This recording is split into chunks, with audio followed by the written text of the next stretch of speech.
캡사 신학 열심히 보시는 여러분 반갑습니다. 오늘은 한국 개신교에 대해서 제 생각하기에는 이 정도로 정말 잘 설명해 주시는 분이 계실까 하는 연세대의 김학철 교수님을 모셨습니다. 반갑습니다. 네, 안녕하세요. 이렇게 뵈니까 감회가 약간 새롭다 그럴까요? 선생님 학교에서 뵀던 거 하고 또 이렇게 약간 우리 교회에서 뵈니까는 훨씬 더 기분이 좋습니다. 예. 워낙 잘 알려주시긴 했는데도 잠깐 그래도 간단하게 교수님 자기소개 좀 해주시면 고맙겠습니다. 학교에서 학생들 가르치고 글 쓰고 논문 쓰고 그리고 말하고 삽니다. 근데 그것도 되게 바쁘시지 않으세요?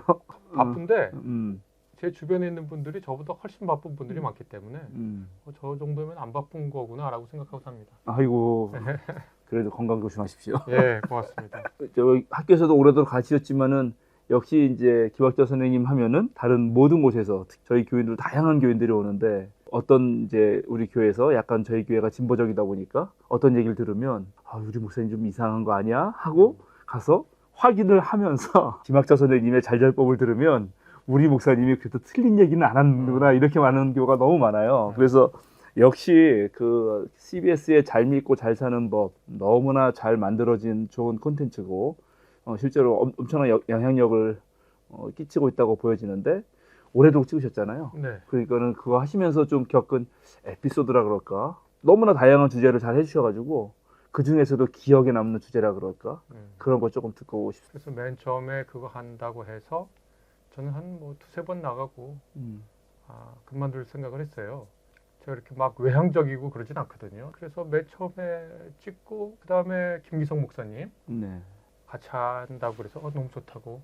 그래서 저는 김기성 목사님 위주로 하시라고 그렇게 말씀을 드렸는데 김기성 목사는 김학철 교수 위주로 하라고 그렇게 말씀하셨대요. 그래서 서로 미루니까 좀 PD 분이 좀 이게 어떻게 될지 몰라서 이후로 다양한 출연자들을 발굴하고 프로그램이 더 풍성해진 것 같습니다. 잘잘법 같은 경우에는 대부분 물어보면 답을 해요. 자기가 신앙에서 궁금한 게 있으면 교회 목사님하고 전도사님한테 여쭤보면 대화하고 또 서로 생각하고 순장 모임이니 셀 모임이니 구역 모임에서 서로 의논하고 토론하면 되는데 그걸 왜 안 물어보는지 모르겠어요. 참 희한하죠. 좀 말이 빗나가지만 저한테도 계속 신앙 문제로 메일을 보내거든요. 여러분들이. 네. 제가 꼭 답을 간단하게 하고 교회 다니시면 다니는 교회 담임 목사님하고 전도사님한테 여쭤라. 같이 의논하고. 왜 나한테 물었냐. 헌금은 거기 내면서. 농담을 이렇게 하는데 그 말은 안 하고 한국 교회의 그 어떤 지성적인 성찰의 문화가 어떤 방식으로든지 제어를 받는다는 거겠죠. 네. 그래가지고 그게 좀 안타까운데 목사님들한테 가끔 얘기 들어보면 자신이 신학대학에서 배운 얘기, 자기가 고민했던 얘기하면 근본주의적 형태를 가진 분들이 그 목회자를 굉장히 견제를 하고 또 이제 신도들 교인들 입장에서는 내가 이런 말을 하는 것이 우리 목사님 전도사님에게 혹시 나쁜 인상을 주지 않을까 이런 서로 그런 걸 갖나 봐요. 교회라고 하는 것이 사실은 굉장히 토론이 활발해야 하는 곳인데 그런 게 이제 상실된 게 조금 안타깝고 뭐 제가 예전에 듣기로는 프랑스에서는 프로테스탄트 하면 무슨 이미지가 떠올라요? 그러면 떠들고 말하고 논쟁하기 좋아하는 사람 그런 이미지래요. 네. 근데 한국 교회 개신교 이미지는 그게 아니니까 저는 그런 문화가 좀 활발히 돼서 하면 좋겠다. 이제 그게 하나고 두 번째는 제가 이제 잘잘법 다 물어본 거 답하는데 제가 하고 싶어서 나 이건 정말 하고 싶어요 하고서 제안한 게 하나 있는데 그게 바로 난민에 대한 거예요. 난민이요. 난민. 네. 제주도에 난민들 맞습니다. 왔는데 그 주민들이 반대했다. 근데 알고 보니까 그 뒤에 개신교인들이 꽤 있고 또 지역 곳곳에서 타 종교인들, 우리 사회 낯선 이들 반대하고 배척하고 몰아내는데 개신교 근본주의자들이 꽤 있다. 그런 얘기를 듣고서는 글쎄 뭐랄까요? 그 신학한 사람으로서 저 깊은 곳으로부터 이 분노가 올라오는 거예요. 왜냐하면 이제 다른 건 별로 화가 나지 않는데 왜냐하면 기독교라고 하는 것은 근본적으로 난민들의 정체성을 갖고 있는 사람들이고 아담이 에덴의 동쪽으로 쫓겨난 거잖아요. 네. 고향 잃고 가인 뭐 우리 신앙의 역사 속에 있는 것은 아니라고 할 수 있어도 아브라함 자식들 모세 다 정치적 난민 경제적 난민 다윗도 그 원래 그 자기 집 아닌 곳에 유랑하던 사람이고 이스라엘이라고 하는 그 사람들 자체가 이집트로 바빌론으로 그렇게 난민들이었잖아요, 다. 예수도 태어나자마자 난민, 정치 난민 되셨고 마태복음서에 따르면 사도 바울은 우리의 시민권은 하늘에 있다. 그 말을 바꾸면 이 땅에 시민권 없다는 거니까 난민이라는 거고. 그 외에도 신약 전반에서 난민에 대한 얘기가 쭉 나오고 예수께서도 너희들을 심판할 사람들은 난민이다 그렇게 말씀하시고 곳곳에 그렇게 난민으로서의 정체성을 말하고 또 한국 개신교인들이 그렇게 한다는 게 더 제가 울분에 찼던 게 어쨌든 간에 서부 기독교가 주류였잖아요. 네. 다 38다라지들이에요. 음. 그 뭐 저희 아버지도 그 평양이시지만 다 평양이셨거든요. 그러니까 다 피난민들이에요. 그렇죠. 개신교 남한의 개신교라고 하는 것의 3분의 2가 음. 그런 난민들로 구성된 믿음을 가지고 난민의 경험을 한 사람들이 맞아요. 난민을 그렇게 한다는 걸 이렇게 듣고 개신교가 정말 그거는 자신들의 신앙이 뭘 믿는지 모르는 거구나. 그런 생각이 정말 들더라고요. 그러니까 다른 어떤 오해보다 그걸 교정하고 싶은 마음이 많이 들더라고요. 네. 그래서 그거는 그건 내가 좀 해야 되겠다고 했는데 다른 것보다 조회수가 안 나왔어요. 그런데 제 아주 깊은 속에 아직도 한국 개신교들이 자신들이 누군지를 모르는구나. 자신들이 무슨 신앙을 내용을 가지고 있고 한국 개신교라고 하는 것이 어떠한 난민들의 신분과 처지와 울분과 서름과 여기 뭐 함경도에서 왔든 아니면 평안도에서 왔든 다른 난민들의 그 역사인데 한국 개신교가 많은 부분 그런 생각을 해요. 네, 그래서 그거는 아마 잘 잡혀서 제가 나 이거 할래요. 거의 유일한 걸 거예요 같아요. 저는 그때 그 얘기 들었을 때는 사실은 되게 슬펐어요. 그때 그 제주도에 온다는 사람들이 500명이 될까 말까였거든요. 근데 그때 독일 같은 경우, 메르켈 같은 경우는 우리가 100만을 수용하겠다. 물론 거기에 뭐 다른 뭐가 있을지라도 그래도 그런 어떠한 그 열린 마음들이 있고 그때 상당히 그 시리아 난민들 그런 문제가 있어서 그 우리 2013년에 WCC 같은 거 할 때도 조금 부산에서 가져오는 게 맞냐 아니면 혹시 그쪽에서 하면 그런 전쟁 난민을 줄일 수 있지 않냐 이런 논의까지도 다 알고 있는 상황인데 그리고 우리나라는 세계 경제 지금 이제 대국으로 나가고 있고 뭐 그런데 우리가 500명 오는 거를 못 받고 거기에 반대하는 분들이 말씀하신 대로 야 기독교인들 그럴 때 저는 많이 슬프더라고요. 그 많은 자녀법 주제 중에 그 주제를 먼저 딱 얘기하셨군요. 그리고 이제 뭐 이슬람 사람들은 난민으로 못 받는다 그런 얘기 하는데 야 저 사람들이 탈레반이구나. 아니 그렇잖아요. 네. 이게 우리가 그 성서의 전통에서 어떤 사람들을 이웃으로 삼을 때 이웃이 되어줄 때 인종, 뭐 신분, 종교 안 묻고 한다는 게 사실 예수의 정신의 핵심에 속한 건데 야 그걸 그렇게 하는 걸 보고 한국 개신교는 뭘 가르치고 뭘 믿어왔나 고통스러운 생각이 들더라고요. 네.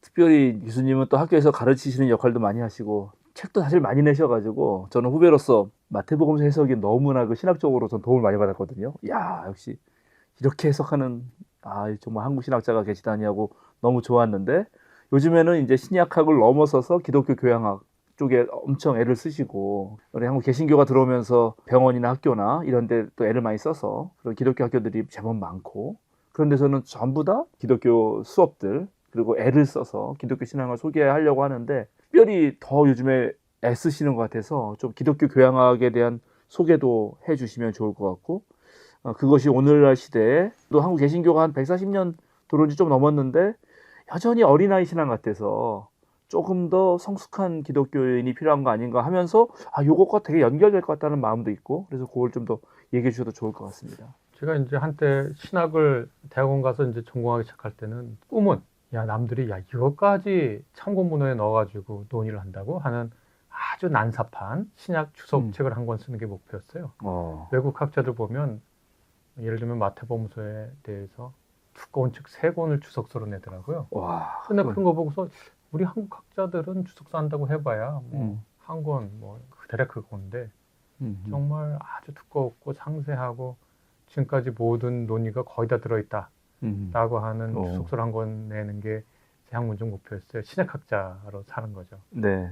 근데 이제 제가 이제 학교에서 임용된 게 학부대학의 기독교 교양을 가르치는 교수로 임명이 됐는데 몇 년 지나고 보니까 제가 신약학자가 아니라 기독교 교양을 가르치는 사람이더라고요. 그래서 내가 있는 곳과 나의 정체성이 서로 맞지 않는다는 걸 그때 발견을 했는데 몇 년 전서부터는 저는 신약학자 그만두고 기독교 교양학자로 불리기를 바란다 그렇게 말을 하고 다닙니다. 그리고 실제로 지금 신약학 공부도 제대로 하지 않고 관련돼서 뭐 논문 읽은 지도 오래됐고 쓰고 싶은 논문은 한 두세 개 더 있습니다. 신약학에 관련돼서. 그런데 그게 쓰게 될지는 모르겠고 기독교 교양학자로 살겠다고 마음 먹고 저도 애써서 기독교 교양학회라고 하는 걸 만들고 또 기독교 교양학이라고 하는 거는 세계 어디에도 없는 학문입니다.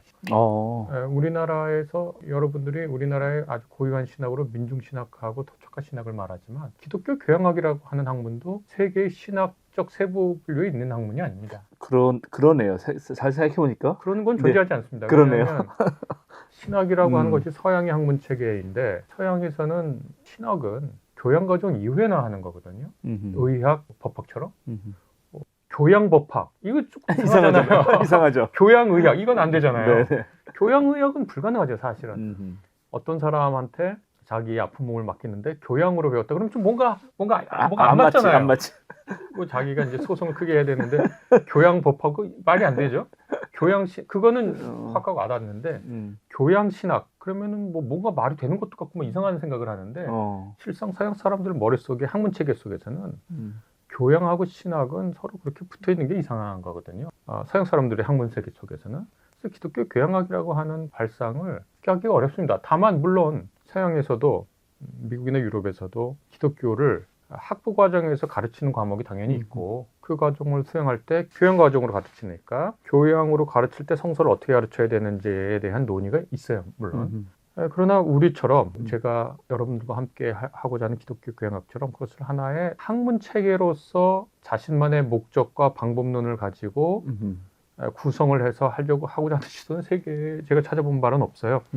기독교 교양학도 민중신학이나 토착한 신학처럼 한국에서 발생한 거예요. 그 이유는 그럼요. 비기독교 문화권에서 기독교 재단이 세운 학문과정, 중등교육, 고등교육 학문과정에서 기독교를 가르친다고 할 때 이게 무엇인가라고 하는 현실적인 문제로부터 출발했지만 이제 교양이라고 하는 게 전인교육이라는 평가를 받거든요. 그러니까 교육부 산하의 교양기초교육원, 교기원이라고 하는 거기에 봐도 그 교양교육에 대한 정의로 평생 가는 평생교육이라고 하는 게 있어요. 왜냐하면 시대가 빨리 바뀌고 알아야 할 지식도 빨리 바뀌는데 교양이 없으면 그런 어떤 지식을 습득하고 비판하고 재구성하고 소통하고 추론하는 능력이 현저히 떨어질 수밖에 없거든요. 그러니까 시대가 바뀔 때 그걸 캐치업해서 빨리빨리 따라가는 건 자기가 몇 년 배운 전공이 아니라 교양의 힘 때문에 배운다. 그래서 평생교육이라는 말을 쓰는데 그렇게 이제 교양학에 대한 학문적 필요와 요구성도 커지고 우리나라 같은 그런 비기독교 문화권에서 기독교라고 하는 것이 무엇인지 이 교양교육하고 만나게 될 때 그 필요성이 굉장히 절실하다고 생각했어요. 뭐 서양, 유럽이나 미국은 그게 아마 절실하게 보이지 않았을 거예요. 그래서 저는 이제 기독교 교양학자로 앞으로 살겠다. 신약학은 신약학자들이 알아서 하고 우리나라뿐만 아니죠. 일본에도 필요하죠. 그렇죠. 비기독교입니다. 그렇죠. 대만에도, 그렇죠. 중국에도 다시 말해서 비기독교 문화권인 곳에서는 기독교 교양학이라고 하는 문이 절실하게 필요한 이른바 상황신학이고 일종의 토착화 신학. 이라고 저는 그렇게 생각해요. 동아시아 문명에서는 뭐 너무나 필요한 게 명확하고 정말 필요한 것 같습니다. 교수님 말씀 들어보니까. 그런데 제가 마커스 보그 선생님 책인지 마커스 보그 선생님 책으로 기억하는데 그분도 가르칠 때 요즘에 세속화된 미국에서 종교 문해력이 너무 떨어지는 문제를 언급하신 걸 제가 기억해요. 이 기독교 교양학 문제와 오늘날 자본주의 사회, 특별히 세속화되는 사회 그러니까 이제 니체가 신은 죽었다라고 말한 이후에 그러면 그 다음에 인간이 어떻게 할 것이냐라는 문제를 저도 좀 고민하고 있는데 실제로 그럴 때도 기독교 교양학 또는 종교 문해력 이 문제가 전 세계적인 문제가 돼야 되는 거 아닌가 그런 생각도 한편 해봅니다. 되게 좋은 말씀인데 서양 사람들은 자기 문명의 뿌리가 무엇인지 잊어버린 것 같아요. 그런 얘기들을 하는 서양 학자들 책을 꽤 보거든요. 그러니까 자기네들이 공기처럼 살아가는 문화인데 실상 이것이 기독교적이라는 것을 완전히 망각한 거예요. 탈종교가 되겠죠. 그건 세속화는 그런 어떤 종교적 뉘앙스를 자기 삶에서 다 제어하려고 하고 그러면 서양 학자들, 비기독교, 비종교인 학자들 역시 쾌락주의와 허무주의의 양극단 사이에서 헤맬 수밖에 없다. 그런 진단들도 하고 또 찰스 테일러인가 하는 사람이 세속화 이데올로기야말로 아주 그 포스트 모던의 날카로운 비판의 칼날 앞에 서야 하는 그런 네네. 이데올로기다. 뭐 찰스 텔러의 세속화 시대 그 후에 뭐 급진전통주의 뭐 한 양반 있죠. 왜 나는 누군지 잘 기억이 가물가물한데 그 학자가 그런 얘기했는데 난 아주 정확한 말이라고 생각해요. 세속 이데올로기는 결국 인간이 무엇이고 우리가 어떻게 살 수 있고 살아야 하고 무엇을 희망할 수 있는지에 관한 내용을 여하튼 얘기를 해줄 수밖에 없거든요. 인간은 그것을 바랄 수밖에 없으니까 아주 깊은 욕구에서 심리학자들이 다 말하는 것처럼 인간은 자기 실현의 욕망이 있고 소속의 욕망이 있고 자존의 욕망이 있고 이런 어떤 사회적이고 종교적인 욕망이 있는 존재인데 그거에 대해서 텅 빈 채로 살아가도록 할 수가 없으니까 서양의 여러 학자들이 얘기하는 것처럼 종교라고 하는 것을 다시 진지하게 인류의 문명의 자원으로서 생각해 봐야 한다. 어떤 그 선입관 버리고 딱 한 얘기만 더 하겠습니다. 이거에 관련된 얘기인데 제가 이제 뭐 미술 같은 거 조금 글을 쓴 게 있으니까 어느 대학에서 어느 학회를 하는데 한 세션에 약간 중요한 그 세션에 키노트 스피커 비슷한 거 해달라고 요청을 받았어요. 미술 관련 학회예요. 그런데 그걸 발표를 하려고 이렇게 그 발표문을 준비해서 먼저 이제 줬죠. 그랬더니 거기 저를 논찬하는 분이 논찬하기 전에 만났는데 굉장히 그 당혹스러워하고 난감해하면서 사실 내가 이 논문을 어떻게 논찬해야 될지 정말 잘 모르겠다 그래서 왜 그러시냐 그랬더니 자기는 이제 영국에서 공부를 했는데 영국에서 자기 교수가 종교적인 얘기만 나오면 그렇게 알레르기 반응했다는 거예요. 그래서 네. 그걸 듣고 너무 웃겼어요. 만약에 아니 그러면 내셔널 갤러리하고 브리티시 뮤지엄에서 종교적인 거 다 빼면 내셔널 갤러리하고 브리티시 뮤지엄을 왜 가겠습니까 사람들이? 아무것도 거의 없을 텐데. 네. 자신들의 잉글랜드를 잉글랜드 되게 한 브리티시 뮤지엄을 브리티시 뮤지엄으로 되게 한 그 종교적인 것을 빼고 뭘 말할 수 있는지를 모르겠네요. 저는 오히려. 네. 그래서 저는 그것을 뭐라고 부르냐면 학문적 종교 문명이라고 부릅니다. 아, 일반인들의 일반적인 종교 문명 있죠? 아니, 근데 학문적으로 종교 문명이다. 학문적 종교 문명이 있어요. 네, 네. 만약에 종교적인 걸 빼면 미술사를 어떻게 구성합니까?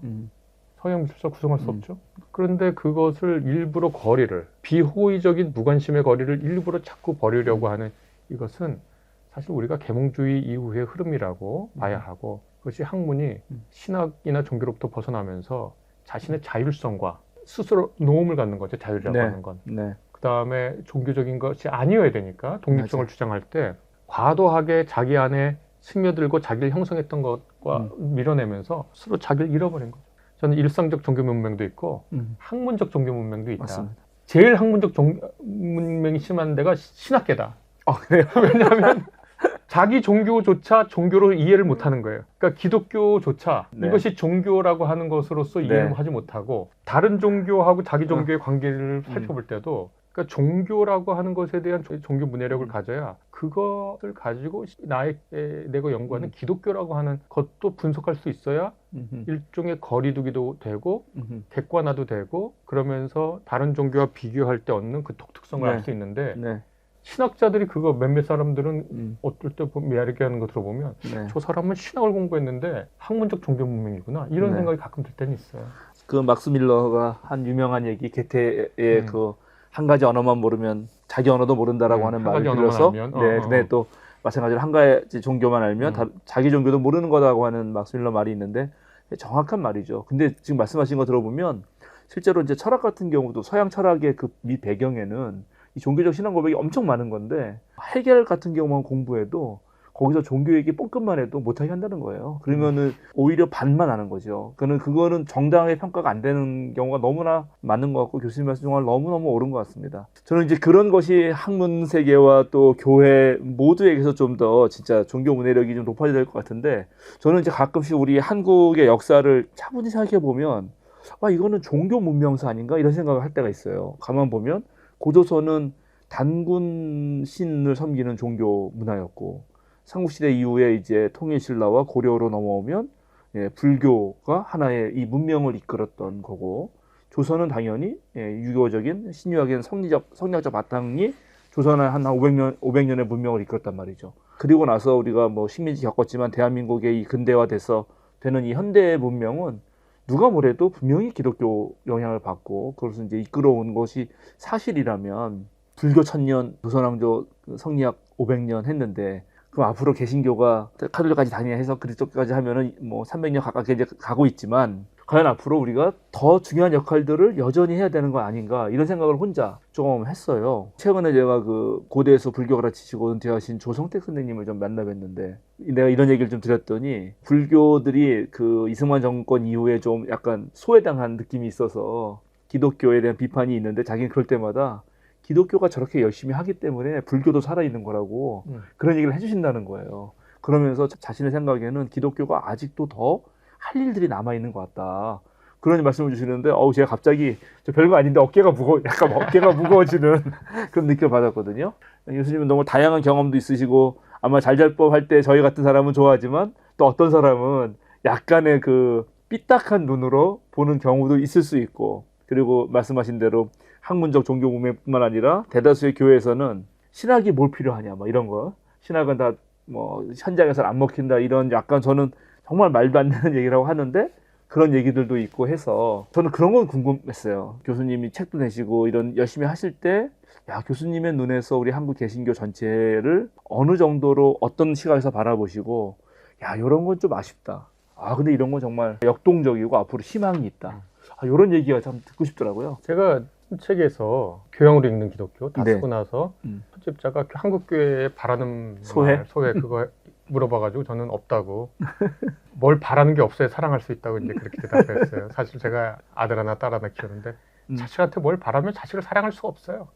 자식이 공부 잘하기를 바라거나 자식이 말 잘 듣기를 바라고 어떻게 자식을 사랑할까? 자식하고 싸우지. 진짜 솔직하게 한국교회 별로 바라는 게 없어요. 그냥 제가 뭐 바란다고 되는 것도 아니고 그냥 뭐 앉아가지고 제가 머릿속에 생각한 한국교회라는 허수아비에 대해서 이런 식의 얘기를 하는 거겠죠. 첫 번째, 한국교회 신교가 무슨 일을 더 할 수 있을 거라고 하는 그분의 격려, 그분의 그 어떤 응원의 말. 저는 그 말이 정말 그 우리 한 목사님처럼 어깨에 짐을 느낀다라고 하는 분들이 좀 실현해 줬으면 좋겠어요. 저는 이제 제 있는 자리에서 하는 거예요. 그럼요. 네, 저는 제 있는 자리에서 하는 거고 또 목회하는 분들이 그런 걸 해줬으면 좋겠는데 무엇이 될지는 모르겠어요.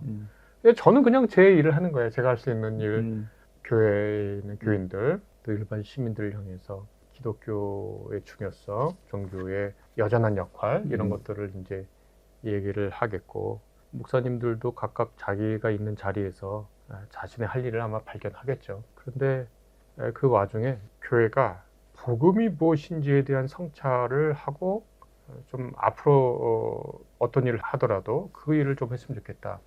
그 협박과 위협으로 전환하려고 하는 시도들이 있어요. 그거는 이른바 진보교회나 보수교회나 마찬가지인 것 같아요. 그러니까 복음이라고 하는 희망과 사랑과 환대의 메시지를 우리가 안전해. 너는 하나님 앞에 또 사람 앞에 괜찮아. 너 사랑받아. 너의 삶이 다 끝난 것 같아도 희망이 있어.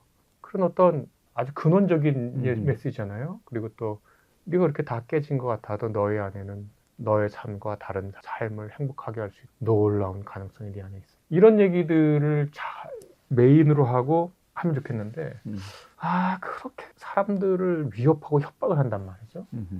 위기의식과 불안과 이런 것들을 건드리기를 좋아하고 상대방의 불안을, 상대방의 두려움을 먹이로 해서 자라는 개신교는 싫어요. 너무 좋은 말씀이신데 제가 이 말씀을 듣다 보니까 내가 뭐가 벌써 딱 떠올랐냐면 교수님이 그 코로나 시절에 그 조그만 거의 가족 같은 교회 느낌이었는데 맞아요. 거의 가족하고 또 더분 더 계셨는지 제가 모르는데 그때 예배 모습이 떠올랐어요. 근데 제가 그때 감동적이었던 거는 뭐냐면 사실 저도 좀 꿈꾸는 거였는데 이제 이게 아마 현직 목회자들은 그렇게 하기는 쉽지 않을 수 있을 것 같은데 말씀을 읽고요. 그 말씀을 대화를 하잖아요. 차분히. 그런 목회가 어떻게 가능할까? 그런 교회에서 아까 처음 우리가 시작할 때 교인들이 좀 궁금한 거 있으면 질문도 편하게 하고 목사가 모르면 또 모른다고 같이 공부해보자 하면 되는데 이제 그런 부분들이 많이 약한 것 아닌가. 그래서 있는 그대로 우리의 현실과 말씀하신 대로 기독교가 정말 가르치려고 하는 그 정신이 무언지에 대해서 함께 얘기하고 찾아가는 것. 그것이 필요하겠구나. 그것이 교수님 말씀하시는 기독교 교양학이 좀 가고자 하는 길 아닌가 하는 생각 하나 들고, 그 다음에 제가 이제 좋아하는 그 한국 철학자 중에 김영민이라고 청교 철학하신 분이 계신데 그분의 당신들의 기독교를 보면 그 앞에 한국에서의 신학의 풍경을 비판하면서 하시는 말씀 중에 하나가 뭔지도 모르고 제 맘대로 믿은 후에 그것을 뒷받침하기 위해서 신학을 끌어다 쓰는 경향이 있다. 그렇게 비판하는 거예요. 제가 한참 신학 공부 처음에 할 때, 야, 이건 내가 뭔지도 모르고 그냥 하다가 그리고 그것이 혹시 지금 교수님 말씀하시는 불안이나 이런 거를 이용했던 곳에 넘어간 건 아닌가. 이제 그래서 우리 한국 개신교 또 한국 기독교 뭐 카톨릭 다 포함해서 조금 차분하게 그런 복음의 그 진정성이라 해야 되나, 하여튼 그 복음의 풀이라 그래야 되나, 그런 걸 차분히 얘기할 때가 되지 않았나 그런 생각을 해보게 되네요. 김영민 선생님이 말씀하셨던 건 신학에 대한 비판 맞나? 이제 내가 그 말은 인간이 뭐 합리적 존재입니까? 합리화하는 존재지. 그건 그렇죠. 무슨 카네만인가 뭔가 내가 기억이 안 나는데 무슨 노벨상인가 받은 양반이 사고를 크게 시스템 1과 시스템 2로 나눠서 시스템 1은 직관적인 휴리스틱이라고 하는 거, 시스템 2는 아주 정교하고 느린 슬로우, 그러니까 thinking fast, thinking slow. 인간은 어떤 결론은 thinking fast에서 딱 결론 내린 다음에 요게 정당화하려고 thinking slow 한다는 거예요. 나는 정확한 말이라. 신학도 그렇고 뭐든지 자기가 어떤 것이 정해지고 나중에 합리화하니까 김영민 선생님의 한국 신학에 대한 비판은 옳고 또 그 비판은 다른 데에 적용해도 마찬가지일 거다. 제가 한국 교회를 누가 비판한단 말이죠. 네. 그럼 제가 그때 느끼는 게 뭐냐면 다른 데는 안 그러냐. 다른 데 똑같아요. 그러니까 그래요? 한국 개신교회는 한국 사회의 축소 모델이에요. 그래서 한국 사회가 어떻다는 거를 보려면 한국 교회를 보면 된다고 나는 생각해요. 비슷하다는 말씀이시죠? 네, 비슷해요. 그러니까 그러면 한국 교회를 욕하면 사실 한국 사회의 복사판이기 때문에 한국 교회를 막 욕한 사람한테 한국 사회는 안 그래요? 그렇게 물으면 사실은 한국 사회도 똑같아요. 그런데 교회가 문제가 된 것은 그러지 않을 수 있다라고 하는 다른 삶의 가능성을 말하면서 그런다는 거에 문제가 있는 거겠죠. 여전히 근데 사실은 저는 만나면 일반인들은 한국 교회를 비판해도 그래도 아직까지는 한국 교회가 잘해주기를 하는 기대도 있는 것 같아요.